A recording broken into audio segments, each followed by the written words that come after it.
This video is made possible by donations to the United States Lighthouse Society from people like you.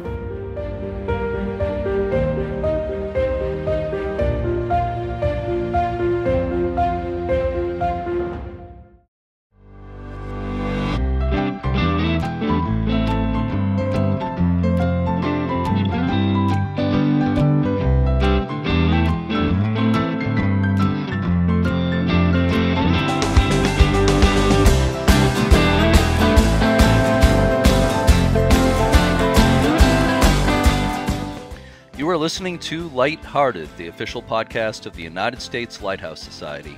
My name is Jeremy D'Entremont. Welcome. My co-host today is Cindy Johnson, award-winning volunteer for Friends of Portsmouth Harbor Lighthouses and executive director of the Arizona branch of Lighthearted. Hi, Cindy. Hi, Jeremy. Hello, everyone. I've got a lot of titles lately. And this is one of the episodes we're doing both as in the usual audio version, and we're also going to be doing a video version of it. So some people are watching us on YouTube or elsewhere, and they're actually seeing us for a change. And this is actually your first time doing a video version, right, Cindy? It is. It's kind of fun.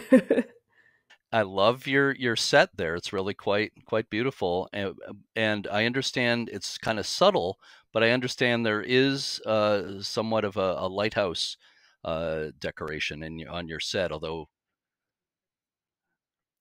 I can almost see a little bit of a frame at the top of the picture. At the top right there, there's a little peak. Yeah, usually on this wall, I'm at my mom's condo in Tucson, Arizona, like as you mentioned. And sort of the guest room is my bedroom while I'm staying here.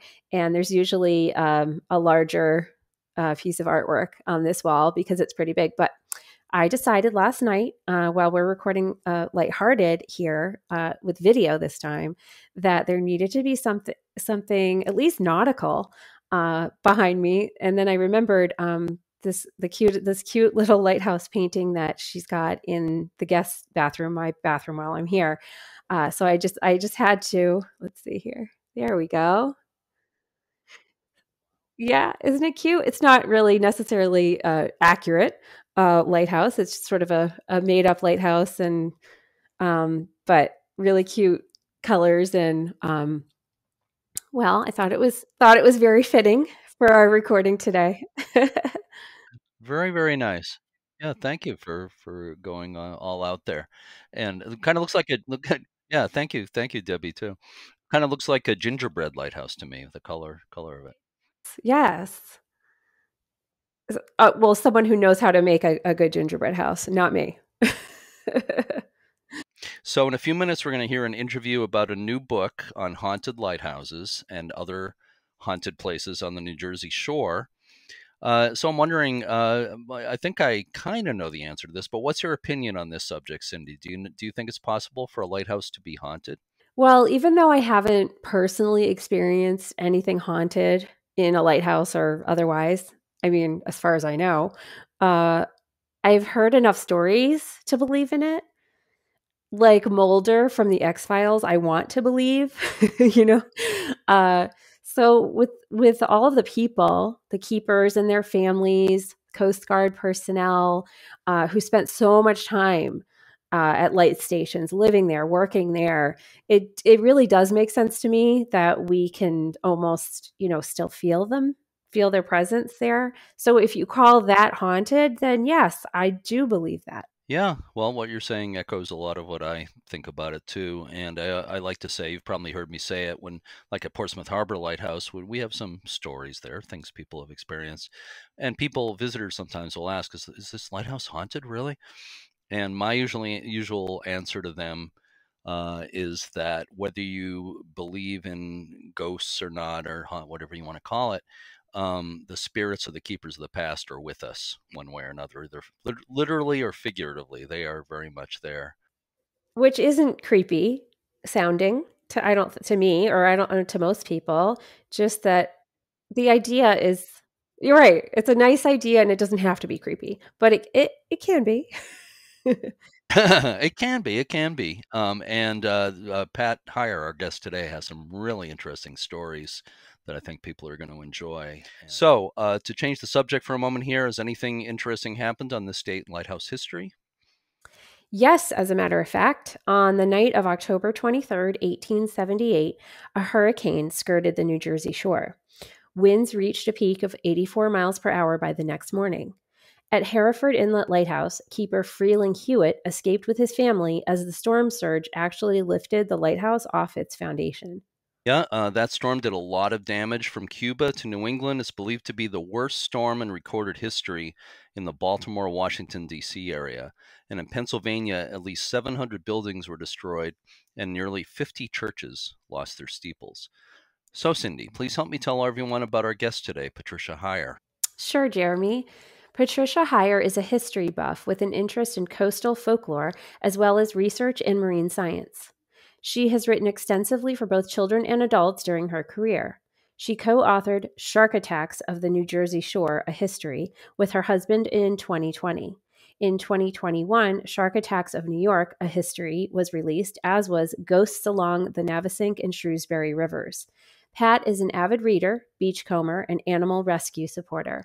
She lives on the Jersey Shore with her husband Robert and their rescue cat Gracie. Pat's new book, Haunted Jersey Shore, Beaches, Boardwalks, and Lighthouses, was published by the History Press in August.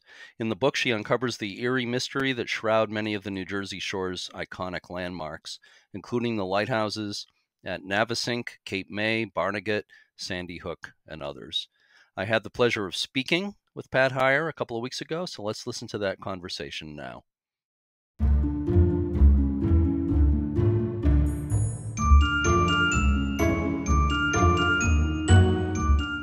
Speaking today with Pat Heyer, who is the author of an excellent new book called Haunted Jersey Shore, Beaches, Boardwalks, and Lighthouses. I just happen to have a copy right here. It's really excellent. Thank you so much for joining me today, Pat. I really appreciate it. Thank you. I'm pleased to be with you. Well, thanks again. So before we get into some of the stories in the book, and of course, there's other stories besides lighthouses. I mostly want to talk about the lighthouse stories today. But I'm wondering if starting out, if you could maybe tell me a little bit more about your background. I have read that you have written for both children and adults, right? Yes. And that also that coastal folklore is a special interest of yours. Maybe you could fill in a little bit more about that. Surely, yeah. I have written for both children and adults. For a long time, I wrote just for children. I was a special education teacher for many years. And back when I was a teacher, they didn't have materials for older children whose levels were lower. So I did a lot of that writing. And then after I took an early retirement, I wrote for children's magazines for a while. Okay. And then I got into the study of local history here, which I just think is phenomenal. Here along the Atlantic coast, we have the most exciting local history, I think. And so my interest in writing history kind of bloomed, or blossomed, I should say, into looking at the folklore. Because when you look at old archives and newspapers and those things, some of these stories, and I just put ghost stories and unexplained events and that sort of thing, just under the monocle of folklore, to make my life easier.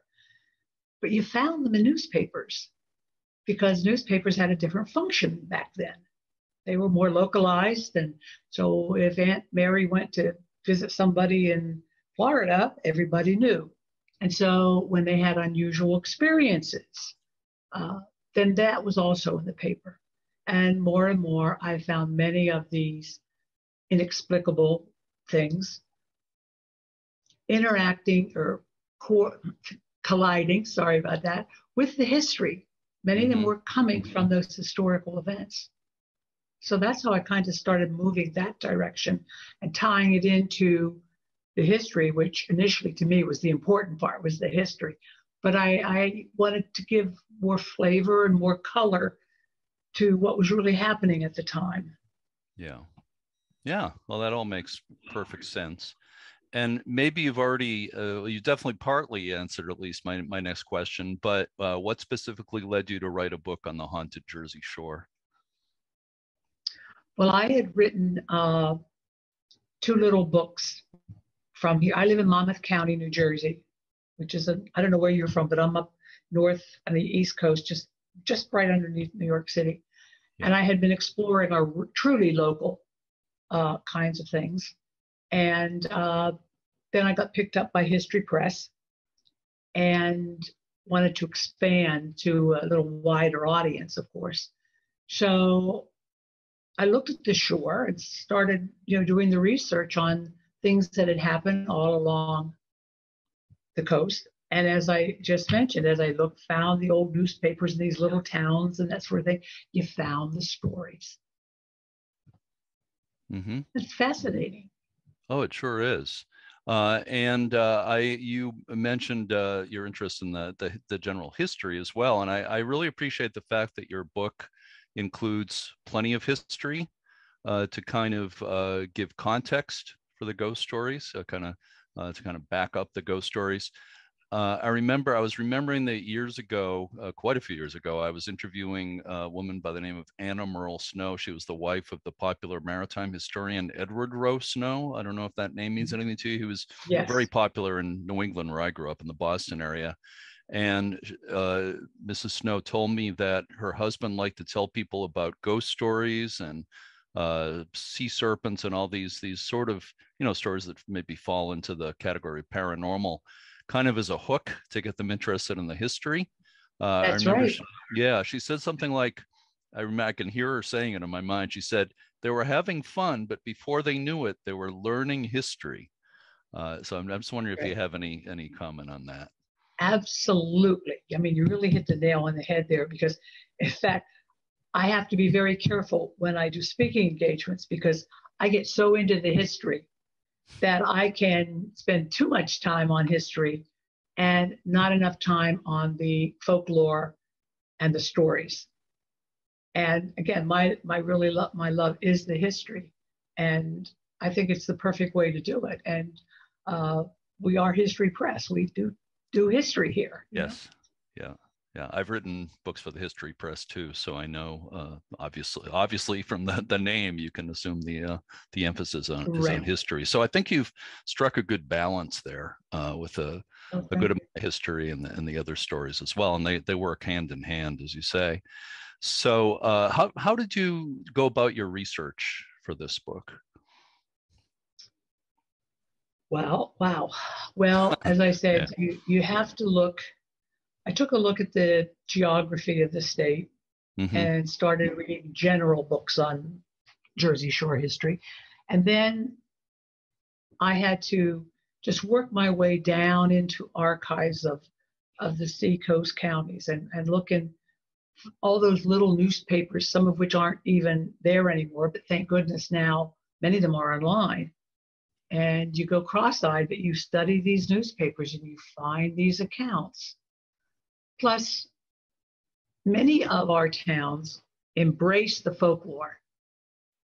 They really do. The actual basic local history was easy, but getting the folklore that, coordinates with it and being meaningful, was a little different.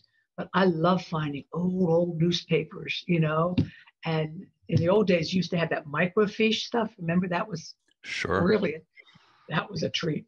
But at least now, many of them you can get online. There's services, that you could subscribe to, and it works out very, very well that way. And I always have much more material than I could possibly cover, because it's all there. Yeah, I know from personal experience with the online sources, that's as you say, it's a tremendous boon to research for people like us, but it requires some creative searching. I find. You just can't search for, say, Barnegat Lighthouse and find everything you might want to find.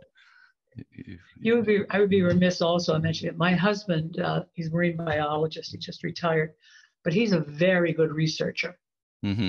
and he would bring me things, say, look what I found. So he did a lot of digging and mining for me of those kinds of stories, because he's really good at that. Okay.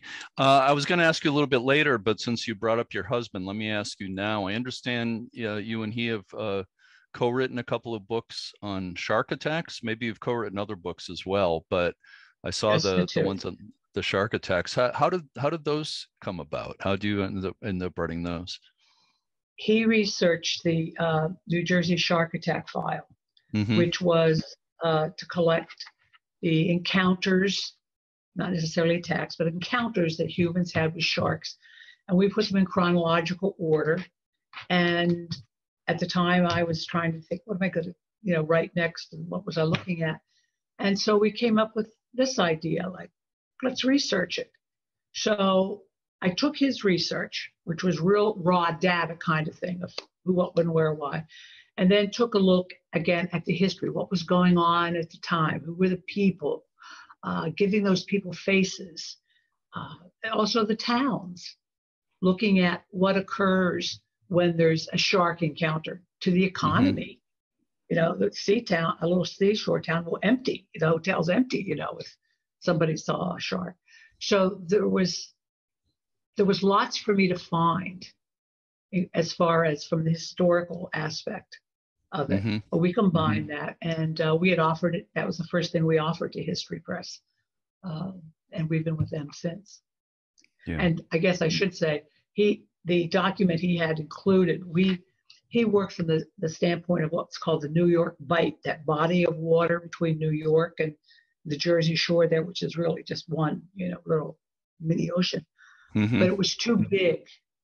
The content, including the New York attacks, was too much material for one book for History Press. So they did it into 2 volumes. That's why there's 2 volumes for the shark series.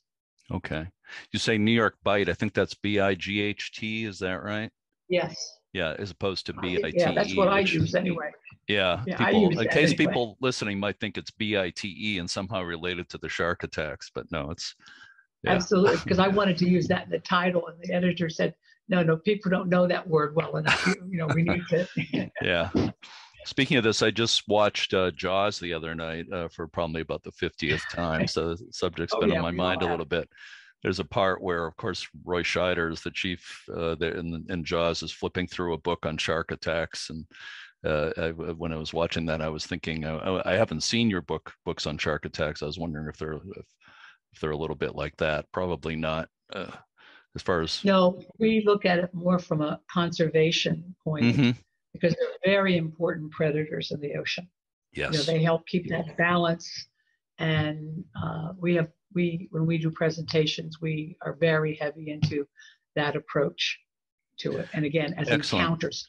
And most of these encounters were really the human's fault. There's some provoked attacks, but there were a whole lot of unprovoked. Yeah. If you stick a shark with a stick, he's Yep. He's gonna react. Of course. It's you're in their territory basically, and I'm glad you take that approach. I'm really glad you take that approach. The the movie Jaws and other movies like it, I think, have made sharks to be villains and given people mistaken ideas about what they are. And obviously, as you said, they're important predators in the ocean, and we need to protect them, right? But isn't it interesting that as fearful as people claim to be about sharks, millions of dollars are spent every year on all sorts of tchotchkes, T-shirts, little dolls, whatever you want, That's why one of the things I use in my talks is like sharks and ghosts are not so far apart. They really aren't, because we claim to be afraid of them, yet we spend lots of money on them. I have like 10 or 12 things that I use. So it works. Yeah. There's that combination of fear and fascination in both cases. Absolutely. For sure. So there are, of course, in your new book, there are other places covered besides lighthouses. As the title says, there are beaches and boardwalks of the New Jersey shore. but of course, this is a podcast about lighthouses, so I mostly want to talk about lighthouses. Of So course. let's start with America's oldest standing lighthouse, Sandy Hook Lighthouse, Oh, at the south side of the entrance to that's New my York Harbor. favorite. Oh, okay. I was going to ask you later what your That- favorite New Jersey lighthouse is, so you've answered that That's question. my favorite. I Yeah. think that it's my favorite because, again, they all have really fascinating histories. Mm-hmm. But for me, what to me, it's just our little white, lighthouse about 4 or 5 miles from where I live was here before the revolution. And it wasn't built by a municipality or anything. A group of businessmen from New York, ship owners, were trying to raise money to put this lighthouse there because as the ships were coming up the coast, which they do to get into the harbor, again, there's just a channel in there. They were getting a lot of silt there. So they needed something because they were losing cargo and that sort of thing. So they tried to raise the money and they didn't get as much as they wanted. So they were like doing little sell share kind of things for a while. Then they finally had a lottery, like a 50-50 kind of thing, till they raised enough money to put it up there. So it was a commercial kind of thing. But when the American Revolution came along, the patriots realized that the British were coming and they were going to take the lighthouse. There was no way of, so they tried to knock it down and they couldn't. Mm-hmm. So the Brits came, of course, and they held it till 1783, at which time the patriots were shoving them back into New York. And now the British didn't want us to have the lighthouse. So they shot mortar at it. And it still didn't knock it down. And they had to leave in time. So there is a little mark along the side from the mortar from during the American Revolution. So I think that's one of the reasons I really love that lighthouse, that it really withstood both sides trying to knock the thing down, and they didn't succeed. Yeah. Sorry, go ahead. Oh, that's okay. It's just it's in the national park there now. And it's a great place, for local families to go. It has a great stories from World War II when they were, they brought back some of the troops and New York harbor was too busy. So they started dumping them off on Sandy Hook. So they were actually camped out there in tents around it, which must have been like a cool sight, Yeah. I talk about Sandy Hook Lighthouse sometimes in my lectures because I talk a lot about Boston Light, which I have had some personal involvement with. And of course, Boston Light and Boston Harbor being the oldest light station in America, 1716, but there the British succeeded in blowing up the first lighthouse. So it had to be rebuilt in 1783, which makes Sandy Hook the oldest standing lighthouse tower in the country. Yeah, so I always make that distinction. You have the oldest light station at Boston Harbor and the oldest That's right. oldest lighthouse at Sandy Hook. I had never heard about ghost stories at Sandy Hook before your book. Really? Well, I don't live near there. I live in the New Hampshire seacoast here. True. Somehow I had missed hearing about ghost stories there, but you would figure any place with a long history, long and very involved history like that would have to have some stories. So could you maybe talk a little bit about what you see as a couple of the sort of highlights of those stories for Sandy Hook? Sandy Hook, I think the strongest spiritual movement there comes from the American Revolution. Again, they have accounts again of the young patriot soldiers. Some of the women that carry the whale oil up those stairs that are seen, spirits, they say, are there. There's such a bevy at Sandy Hook. And they're also very interrelated with the beach. Because when Sandy Hook was built, it was on the tip. But now the current's bringing so much sand that it's not as far from the tip anymore. So it just has such a wide, one after another they're more individual stories, I think, there than at some of the other lighthouses. Okay. Yeah, you have a chapter on the beach itself. I think it's the first part of the book You call it a spit full of ghosts. Yes. The beach at Sandy Hook. Maybe do you want to give a couple of specifics what we're talking about with those stories? Okay, I think in my mind it was very hard for me to separate the lighthouse from Sandy Hook, from the spit, because again we had the business with Huddy, Captain Huddy during the American Revolution. There was supposedly Captain Kidd. Everyone says Captain Kidd buried their treasure there, but they have stories of there. Penelope Smith, the first woman that was born in she was born on Sandy Hook, living there, as well as the specters of some of the immigrants who along the shore died in shipwrecks, which was such a big thing in the 1880s. Those spirits coming on the beach. Some are haunted. They're roaming the beach looking, for something. There's a story of the young couple. They're always looking for someone. And then there was more recently, 50s or 60s, I forget, there was a murder on the beach, and she wasn't found for a very, very long time. And supposedly she's still haunting those. But there's the memorial to the six or seven British troops who froze to death in, I think it was 1882. Their spirits are said to roam that area around the memorial on the bay side. Also where the Nike base was, images of the men practicing to fire the Nikes later on. Yeah, interesting. Let's move on just a fairly short distance to the Navesink Twin Lights, which I think is I visited both on one trip a few years ago, and it's a really unique place. I think a lot of lighthouse fans, people who are listening to this podcast, are very familiar with that. There's no place else that looks anything like the Twin Lights at Navesink.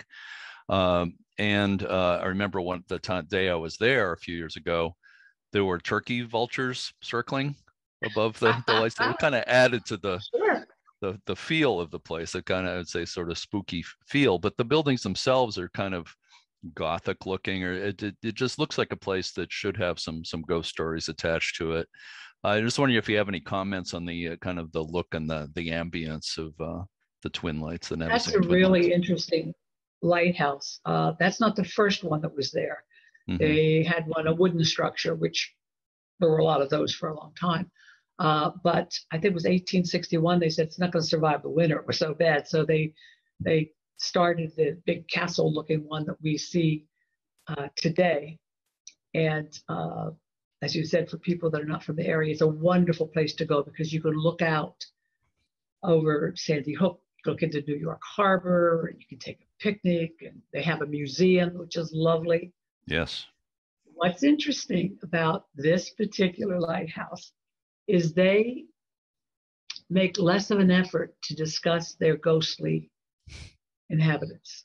They really prefer to advertise and promote, I guess I should have said, via their historical importance, which I can appreciate. That got the first Fresnel lens. It was supposed to be for Sandy Hook. It was too big. It wouldn't fit. So they brought it on up to Sandy Hook, and that made it, certainly much, you understand that, how it promotes, makes the light go so much farther. Yep. So it's really had quite a history. Of course, going up that little road is a trip all in itself. If you remember that little narrow road, I mean, that's an adventure all of its own getting up there. But once you're there, it's terrific. It is. And speaking of Fresnel lens, now the Fresnel lens that's on display there, There's a little building that houses the Yes. Fresnel lens. That's you get to see. It's a first order lens. That's not the original one you're referring to, right? No. That was quite a bit No. older. But I'll just give you a No. little quick background on that lens. I grew up in the Boston area in Lynn, Massachusetts, and I used to go to the Boston Museum of Science as a kid. That lens that's now on display at the Navesink Twin Lights was at the Boston Museum of Science when I was a kid. It was away from New Oh, Jersey for quite a few years, and then ended up wow. going back there. So Now that sounds was definitely the first lighthouse lens I ever saw in my life, and I think it helped spark my interest in lighthouses. I didn't quite when I was a little kid and fully understand what this thing giant thing was, but I sure knew it was it's interesting. huge. Yeah, It's yeah. huge. Yeah, it's like 12 feet tall. Yeah. And one of your stories you tell in the book actually relates to that lens, and kind of a mysterious person or something Oh, taking care of it. oh, the guy. Yes, the spirit. Yeah, the guardian. Hmm. Yeah, the story that was retold to me was this local man who would come up to the lighthouse, and he loved that lens. And it's a cool thing to look at, all these little prisms and everything. And he encounters this man polishing and touching and doing sorts of things. And he was very aware that they were very particular. They don't let people handle it or manipulate it in any way. And he tries to tell other people, the staff, and they're like, there's nobody like that. And so over a period of time, he's come to accept that this guardian goes and sort of watches over the lens, and it's a little separate building, so no one messes with it. And yeah, he was very adamant about that. That That was an there's interview. somebody or something that actually polishes the lens. Is that right? Or kind of. Yes, in the story, he polishes the lens, the little Hmm. pieces, little prisms, one Yep. by one. He comes through, and at certain times, he is visible. You can see him. Wow. I wonder if he took care of it when it was at the Boston Museum of Science as well. Well, that's I, interesting. yeah, yeah. I hadn't heard about that at the time, but I don't know. But that's an unusual. I've never heard of a story quite like that before, where an actual lens separate from the lighthouse has its own ghost story. Has But its own story. it's fascinating. Anything else about Navesink before we move on? Something that stands out for you with that? If not, that's I okay. do know they have a cannon out front, which they couldn't figure out for the longest time where it came from, because when they were doing this, the big, mortar one that's there now, they found it, and they think it's an old Dutch cannon, Hmm. possibly a ship's cannon. And they have that on display now in the front facing the bay. But they haven't really come up with too much more about it. Yeah. They have a Hmm. nice display in the museum from Marconi, because he did work there, and they did a lot of research up there on radar. Hmm. So they have a Yeah. nice little museum there. They really do. I've told people that a number of times over the years. How I think it's one of the best lighthouse museums around. Really, It's very nice. Yeah. it really is. I was very impressed when I was there. So going on to Seagirt Lighthouse, which is a beautiful building, beautiful Victorian Sweet little building. building. Yeah, there's a few around the country that are kind of similar to that, but it's just gorgeous. And you wrote an interesting story in the book involving the first keeper at Seagirt Lighthouse. Abraham Wolf. Yes. Yeah, I found that really fascinating. Do you want to maybe just say a little bit about the basics of that story? Well, he was the first keeper and was there quite a long time, was very instrumental in um, dealing with the property around the lighthouse, in addition to that. And in well, now it's part of the museum area, but during World War II, when the story took place, they were using it for all sorts of things, because it was being used, as a guard post. So the story which more than one person told a very similar story about having seen what looked like someone trying to get access to the building, and then later coming downstairs and realizing that it was the image of this keeper. And that's not uncommon in a lot of the folklore of keepers appearing over and over again, many years after, they're gone. Yes. And Seagood, of course, was kind of built because from Sandy Hook or Navesink, the lights were too far apart because the next one down there was Barnegat at the time. And it was too far. There wasn't another light. And there is an inlet there that's really kind of rugged, has a lot of shoals and things. So they had put that little lighthouse there. Yeah.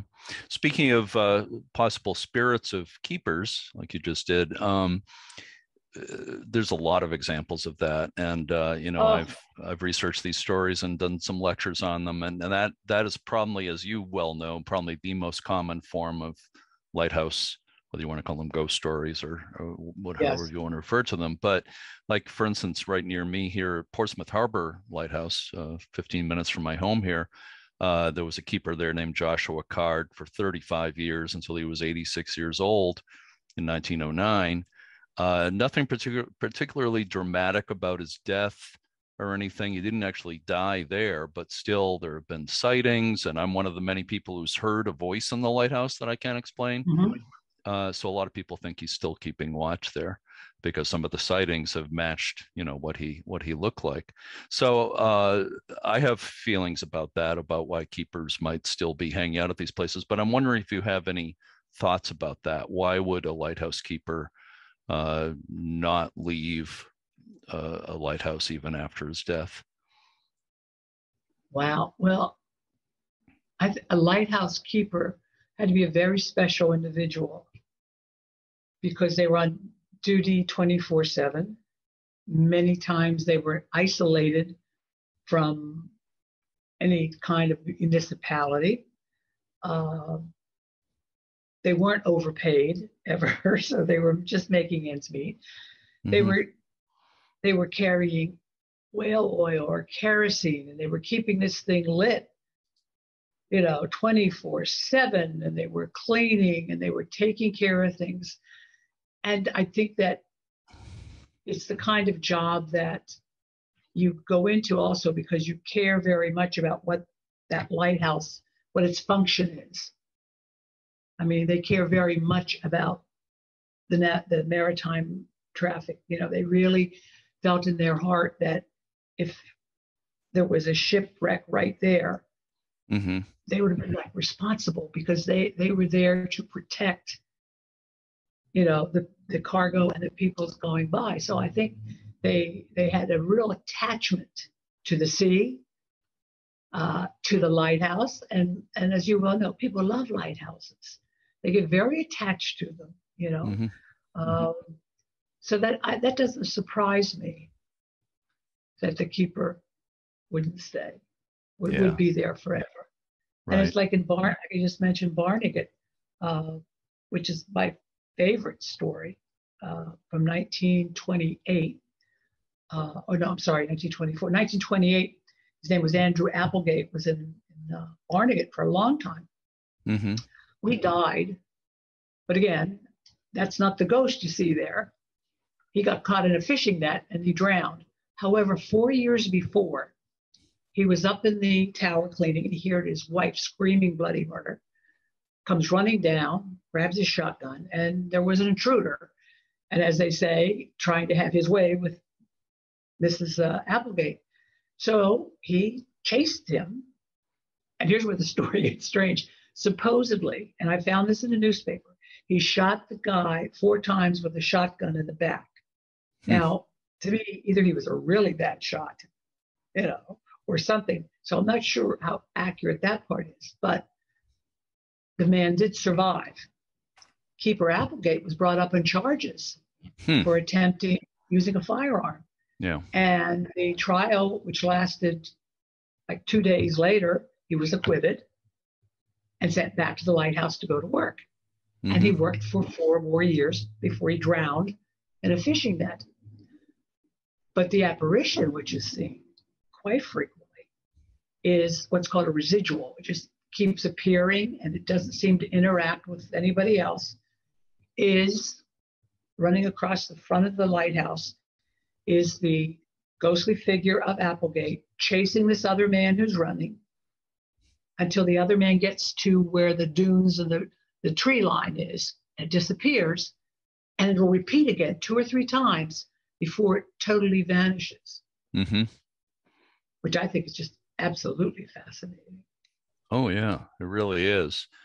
We may have had something like that at Portsmouth Harbor Light, where supposedly a woman is seen walking sort of through a wall, a fort wall right next to the lighthouse. Supposedly people have seen that. I haven't seen it, so I can't really say too much about it, but I've heard that type of thing that you're talking about, the residual, things repeating over and over again.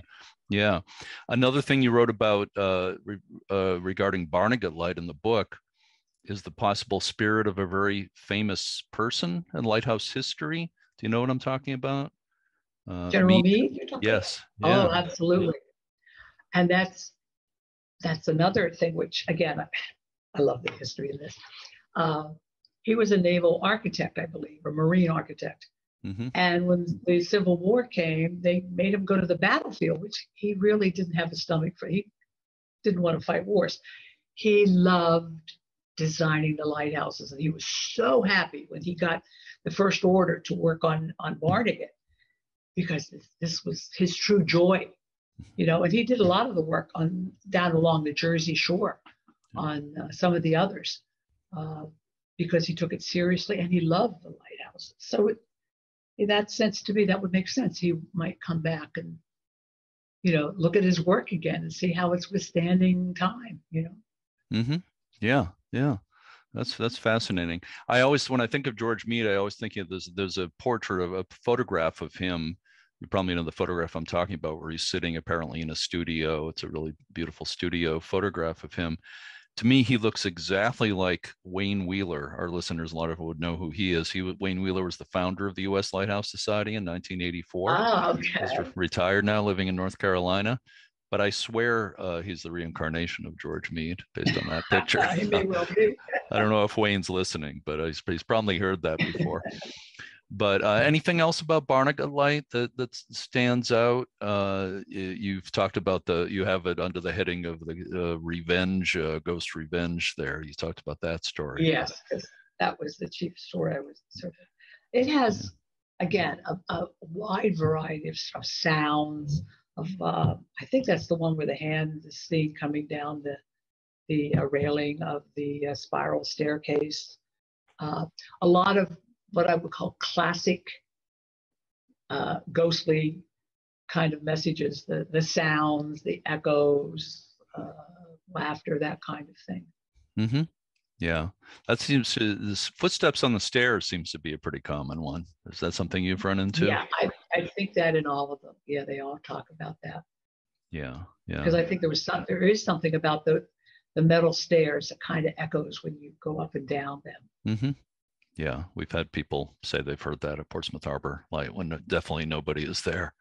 So I don't want to give everything away. Obviously, I want people to get the book, and there's a lot more detail in these stories we're talking about too. But you also have chapters on Absecon Lighthouse in Atlantic City and Cape May Lighthouse.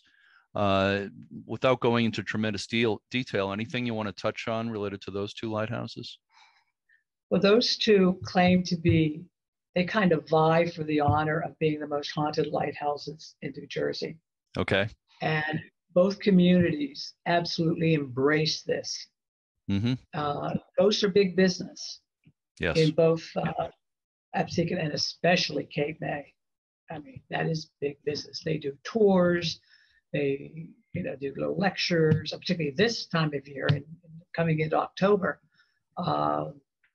There's a whole array of programs going on down there. And they also run the gamut of different kinds of apparitions and ghostly, things that have happened. One of the things when I was covering the different not just the lighthouses, the beaches and the boardwalks also. I was also trying to give the reader, when I chose the story, that I kind of enhanced a bit and talked more about, gave it more in depth, is what I should say. I wanted to include some of the different kinds of things, and that's why I included in those two, the one is where the poor Cape May, and he was, I forget his name, the keeper was in the tower and they got hit by electricity and they had an injury, and he became so panicked about lightning that he would just evacuate the place whenever a storm was coming. And now the ghostly story is that when that weather occurs, he's out there trying literally to push the lightning away from the tower, which is interesting. And the other one is also a less frequent kind of ghost story, is that of the camera shy, so to speak, ghost, that the ghost that can't be photographed. Right, he's there, you take someone's picture, and when you look at it, the old days used to develop it, he's not there. Yeah. What about the opposite kind of thing where, do you know of cases where people take just, kind of pictures people take at lighthouses, whether it's outside the lighthouse or inside a lighthouse when they're visiting, and something shows up in the photo that they didn't think was there at the time it was taken? Have you run into cases like that? I have not run into that. Okay. I only run into the idea of it not showing up when you look at the image, whether it's on an iPhone or the old camera. Yeah. Any photographic evidence in general that you know about with these lighthouses, with this sort of thing? Just is anything people have captured that's of interest like that? Most of them are very old stories. You're finding less of those now, which gives rise to, is it a camera issue? So that, I think, is a little more questionable than anything else that you talk about when you talk about the hauntings at the lighthouses. Yeah, I agree. I know there's a lot of talk about orbs and photographs, and I think there's a lot of possible explanation for those. Right. There's just too many variables with some of those things that you can't always include them. Yeah. So let me just ask you, we've touched on a lot of different stories. There's a lot more stories in the book. Is there anything that we haven't touched on yet, that anything sort of you might think might kind of grab the attention of people who might want to read the book? Anything we haven't touched on yet you'd like to mention? I would just reiterate how truly critical lighthouses have been to our growth as a nation, whether it's up there in Boston where you are or down here, because for us in Jersey, they had that little highway of water leading into New York. New York really would have had more difficulty developing into a commercial and financial center if they hadn't been there to get control of navigation, because it was much later that we got GPS or even triangulation and all those things. So the strategic positioning, and to me, the understanding that they're much more than a pretty face. A lighthouse is beautiful. Everybody goes and gets married and all that, takes wonderful photographs, but it's a much more than that. Yeah. And again, I really appreciate the fact that you've woven the history together with the paranormal stories in the book. And speaking of that, I have to ask this: have you had any paranormal experiences yourself? Yeah, I had one some years ago, and this is sort of like that photographic thing. A friend of mine had a child who was mentally retarded, and she was Down syndrome. And the church was very important to this family, and they wanted her to have their, like the little girls do in their first communion kind of thing. And the church was not helping, and she really had to fight and fight and fight. And I used to help the little girl study the stuff she was teaching. So finally they agreed that she could take her little Holy Communion. Mm-hmm. So we go to the church on this very cloudy day. And they all look like little angels, the little girls in their little white dresses and flowers in their hair and everything. And we kept hoping it wouldn't rain. And they go in and they do it. And they came back out of the church and we're all standing around. It was dark. And all of a sudden, this beam of light came down and shone on this little girl's head. And she had a little flower. And she really looked sweet. And I grabbed my camera and her dad grabbed the camera and we took pictures. And we're going, oh, this is beautiful. We have this. And and this was the day of cameras, the butterfly was not there. Neither in my picture or in her father's picture. Wow. But there were 8 of us who saw this butterfly in this girl's head. So Plus, in a house we used to live in, it was a small house, and my husband would be downstairs, and you'd hear someone walking upstairs. There's no one there. We'd go up, nothing, what's wrong. And I had a very eccentric neighbor who she had boundless energies, but she was a very unusual person. And she came into the house, and I was telling her about this, and she said, "For heaven's sakes, Pat." She walked in, she looked up, and she goes, "You're dead. Get out of here. This is not your house." And we never had it again. Mm-hmm. It was very bizarre. I've heard of that before. You tell them to leave, and often they'll leave. Oh, they left, yeah. Yeah, yeah. Well, that's really interesting, and I'm sure you've had the same experience when do you speak to groups sometimes? Do you do lectures on these subjects on occasion? I'm just wondering. Mostly, I'm talking about the books. Yeah. But an interesting thing when I first started doing them, in my head, everyone was interested in the history, even though I had the ghost stories.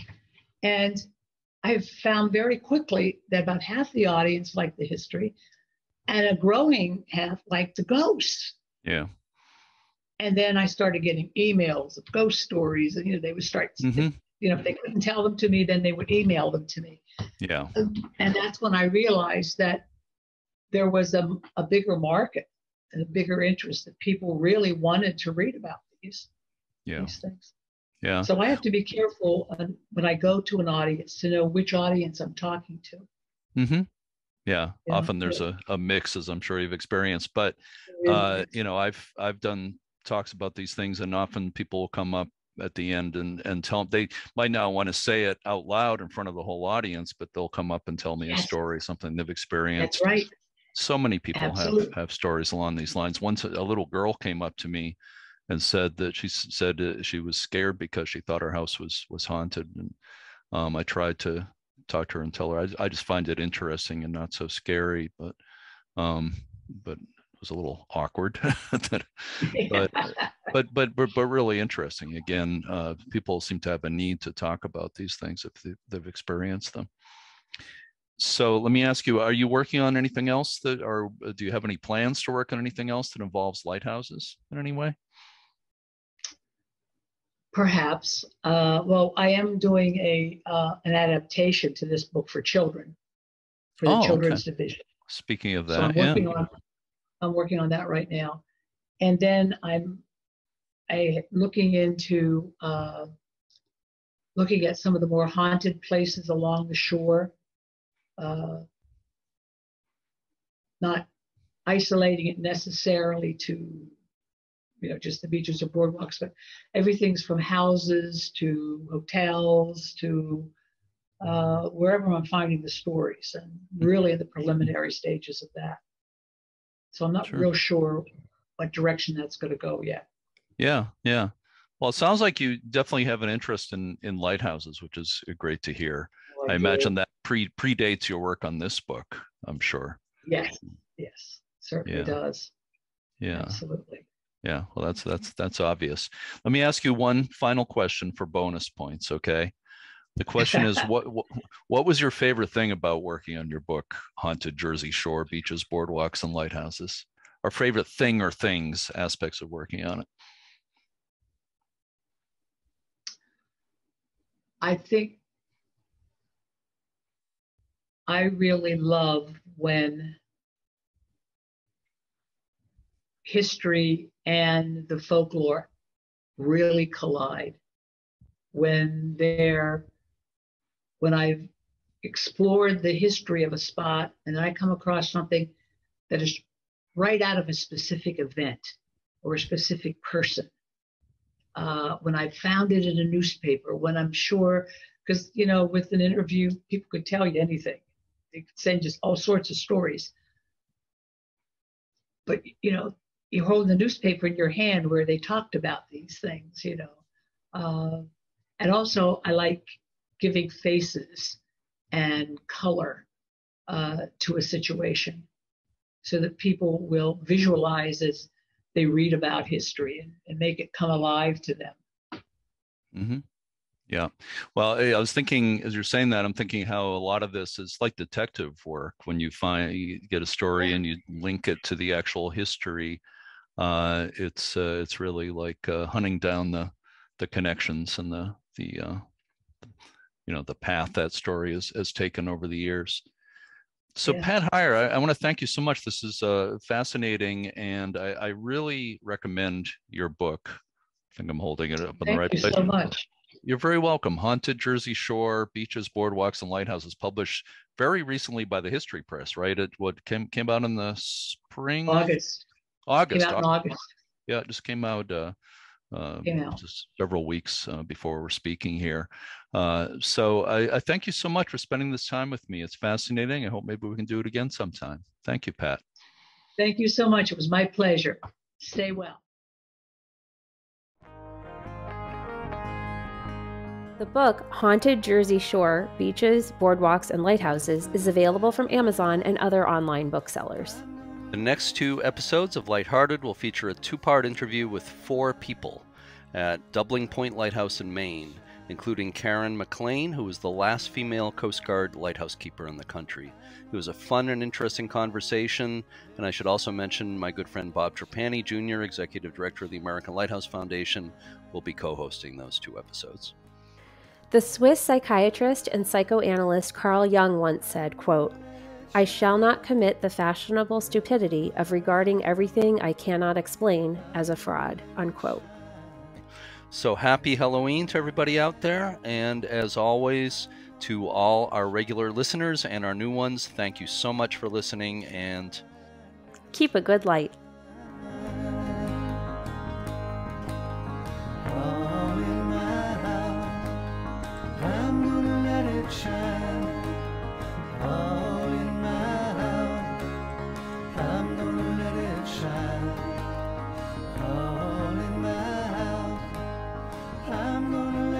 Shine, let it shine, let it shine.